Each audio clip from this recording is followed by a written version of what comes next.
Se você está entrando no mundo dos investimentos agora, você pode até não saber o que é um índice, o que é uma gestora ou qualquer coisa do tipo, mas você provavelmente já ouviu falar do tal S&P 500, simplesmente porque ele é um dos índices mais falados do mundo. Mas eu particularmente não invisto nele, eu acho que existem opções melhores, e por isso que hoje nesse vídeo eu quero falar um pouquinho mais do S&P 500, algumas regras dele, e claro, lá no final eu quero falar opções que eu acho melhor do que o S&P 500. Então, bora pro vídeo.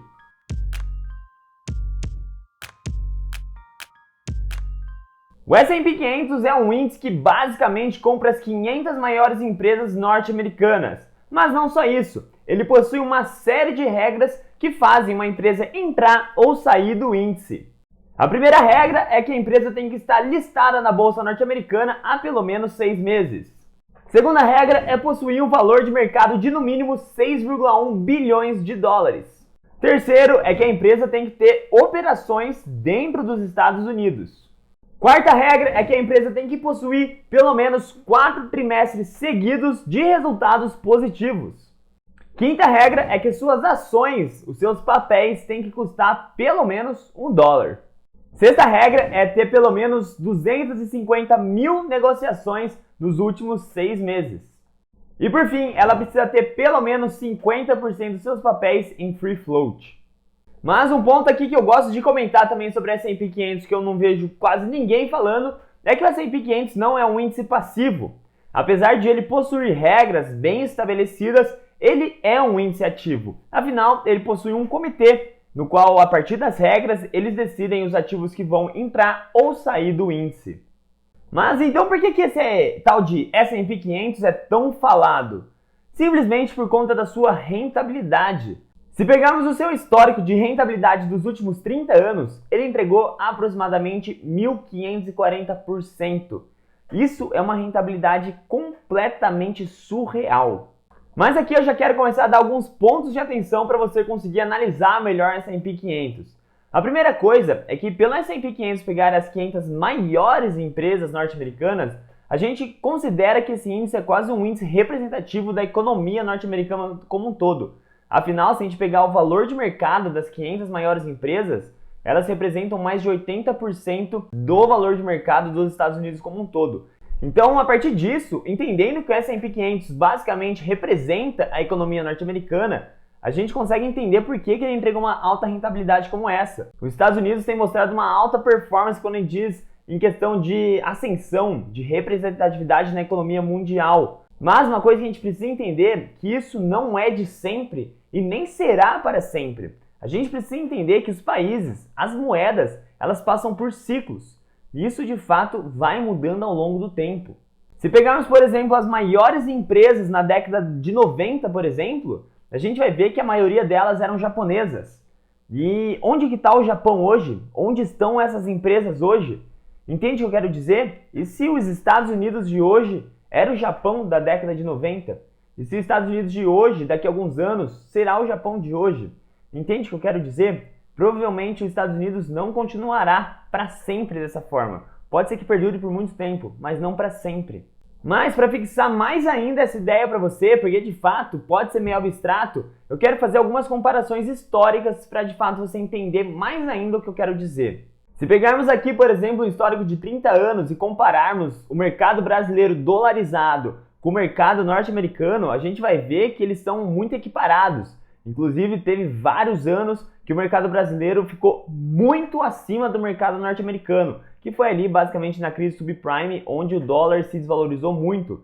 Agora, atualmente, a gente vê o dólar desvalorizando, então o mercado brasileiro dolarizado, principalmente, vem caindo. Mas o que eu quero que você entenda é que eles sempre andam muito próximos, descorrelacionando um com o outro por conta das moedas. São ciclos. O outro gráfico que eu quero pegar aqui para vocês, que é um estudo mais longo ainda, que pega 120 anos de mercado. A gente consegue ver aqui a rentabilidade de cada país em relação à renda fixa e à renda variável. E poxa, os Estados Unidos está ali em terceiro, mas a gente consegue ver que a Austrália e a África do Sul rentabilizou mais do que os Estados Unidos. Então, entende? Não é porque os Estados Unidos vem crescendo muito que ele é soberano ao longo da história como um todo. O que eu quero reforçar mais uma vez e que eu quis mostrar as imagens vou reforçar pela última vez, prometo. Tudo é um grande ciclo. Não é porque os Estados Unidos é soberano hoje que ele vai se permanecer soberano para sempre. Isso pode ser até um viés de que a gente está vivendo atualmente, mas os investimentos a gente precisa pensar a longo prazo, então tome cuidado com esse viés. Mas agora vamos para uma análise um pouco mais profunda sobre o S&P 500 e eu vou falar o porquê que eu não invisto nesse índice. Primeiro motivo é que o S&P 500 não possui uma diversificação geográfica bacana, ele está 100% concentrado nos Estados Unidos. E apesar das suas empresas como Amazon, Apple, Microsoft estarem ligadas ao mundo inteiro, importando e exportando seus produtos, eles ainda estão sediados nos Estados Unidos. Isso traz um grande risco geográfico. Afinal, o valor intrínseco dessas empresas estão envolvidas com o nome do país como um só. Então, por exemplo, se a moeda dos Estados Unidos começar a desvalorizar, se tiver um grande escândalo político nos Estados Unidos, se os Estados Unidos se envolver em alguma guerra, o valor dessas empresas com certeza cairão, independente se a lucratividade delas estiverem a mesma, se a eficiência delas estiverem a mesma. Só por elas estarem sediadas em um país que pode, não estou falando que vai, mas que pode se envolver em alguma coisa negativa, o valor dessas empresas vão cair. Então é arriscado a empresa toda do índice estar dentro de uma geografia só. Segundo motivo, o índice S&P 500, como eu já disse várias vezes, ele pega as 500 maiores empresas dos Estados Unidos. Isso faz com que ele exclua as pequenas empresas. E todos os estudos científicos vão na mesma direção, em que as empresas pequenas rendem mais do que as grandes empresas. Então, a partir do momento que você exclui as pequenas, você está excluindo uma grande parte da sua rentabilidade. Como a gente consegue observar nesse gráfico aqui, o IJS, que é um ETF de pequenas empresas, rentabilizou melhor nos últimos 20 anos do que o próprio S&P 500. E o terceiro motivo é que o S&P 500 exclui o fator que mais deu rentabilidade nos últimos anos, que é o fator valor. O fator valor basicamente diz para nós comprarmos empresas com o índice, com o múltiplo de preço barato, ou seja, comprar empresas baratas. Mas o S&P 500 faz exatamente o oposto, ele compra apenas empresas muito caras e reforça isso a cada trimestre. Vou te explicar o porquê. O S&P 500 ele coloca o peso das empresas, a porcentagem que essa empresa tem dentro do índice a partir do seu tamanho. Ou seja, as maiores empresas possuem mais tamanho do que as menores. Então a Apple, por exemplo, vai possuir ali de 6 a 7% de representatividade no índice. Microsoft, que é a segunda maior empresa, vai ter um pouco mais. Então assim por diante. E o que acontece? Por exemplo, se a Apple cresce de tamanho no trimestre, quando chegar no final do trimestre e o índice for rebalancear, se a Apple cresceu, o índice precisa comprar mais Apple. Só que se a Apple cresceu, significa que ela ficou mais cara do que ela já estava, e o índice vai comprar essa empresa. Em compensação, se uma empresa diminuiu de tamanho, o índice vai vender essa empresa. Só que se ela diminuiu de tamanho, ela ficou mais barata provavelmente, então o índice está vendendo a empresa barata. Então ele está sendo completamente o oposto do fator valor. Ele compra empresas caras e vende empresas baratas. E isso já foi provado que não é muito eficiente. Então ele acaba realmente excluindo uma parte aí do fator... excluindo 100% do fator valor, e para mim isso é péssimo. Ah, mas Kaique, não é possível que você não veja nada de bom nesse índice? É claro que eu vejo, mas são pontos que não me fazem querer investir nele. Então, por exemplo, a rentabilidade que ele entregou é inquestionável, é de dar inveja em qualquer um que não investiu nesse ETF, como eu mesmo. Mas, como eu disse, pode ser só um ciclo, e a gente está entrando naquele famoso FOMO, aquele medo de perder uma grande oportunidade. Mas se for só um ciclo, talvez seja tarde. Se você quer se expor à economia norte-americana, poxa, é um ótimo índice, afinal 80% da economia está ali. Mas existem ETFs que pegam a economia como um todo, pegam 100% da economia. Então, por que pegar o S&P 500 eu posso pegar tudo? Outro ponto positivo é que ele pega todos os setores da economia. Isso é muito bacana, porque tem essa diversificação setorial. Mas, por outro lado, tem ETFs que pegam todas as empresas do mundo. Entende? E se você quer baixa volatilidade, o S&P 500 é ótimo. Afinal, as empresas grandes se mostram ao longo do tempo menos voláteis do que as pequenas. Mas existe o fator chamado baixa volatilidade, que busca empresas menos voláteis dentro das menos voláteis. Então também existe uma opção melhor. O que eu quero dizer aqui é que o índice S&P 500 é um excelente índice, ele é ótimo, mas eu estou buscando a eficiência. e na minha opinião existem melhores ainda. Mas beleza, você já entendeu minha opinião sobre o índice S&P 500, mas mesmo assim você quer investir e tá tudo bem, como eu já disse, ele é um ótimo índice. Então, como que você faz para investir nele?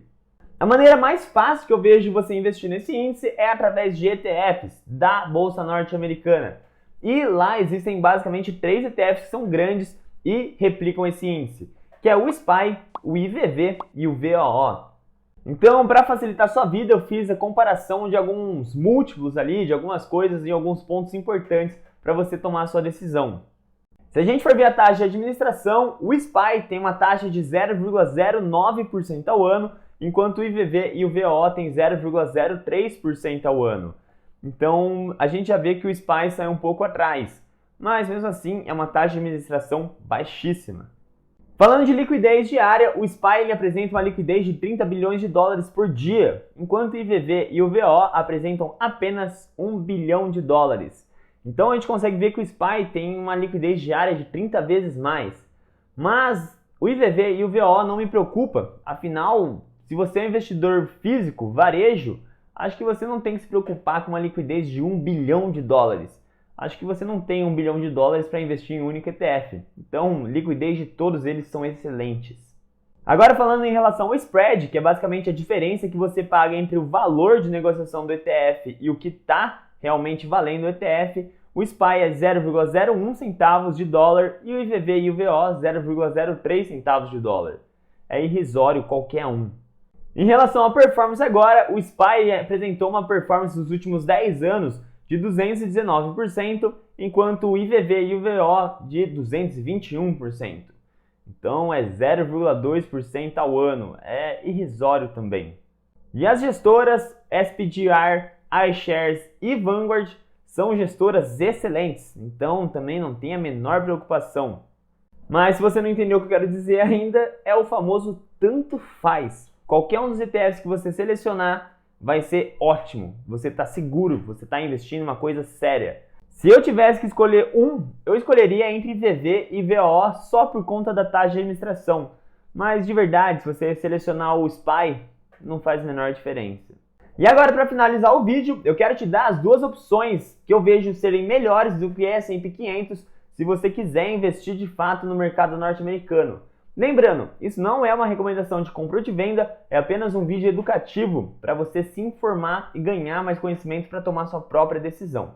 O primeiro ETF que eu vejo que é melhor que o S&P 500 é o ETF VTI. Simplesmente esse ETF pega todas as empresas do mercado norte-americano. Ele pega inclusive as empresas que vão além do S&P 500. Então dentro dele está o S&P 500, mas também as outras empresas do mercado norte-americano.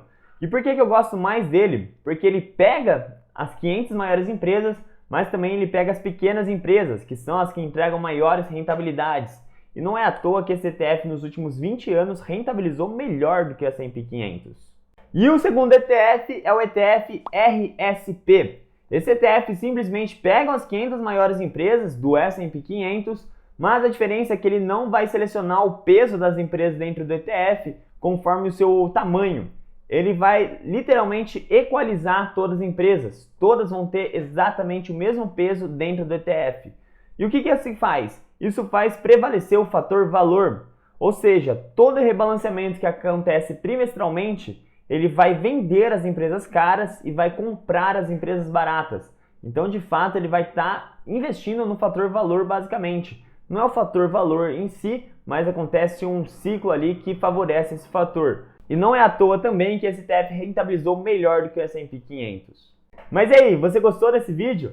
Você entendeu por que eu não invisto no S&P 500? Se sim, não esquece de deixar o like, que isso motiva demais a gente a continuar produzindo conteúdo aqui. E não se esquece de se inscrever no canal. Toda semana a gente posta conteúdos novos sobre análise de ETFs. E a gente se vê numa próxima. Valeu!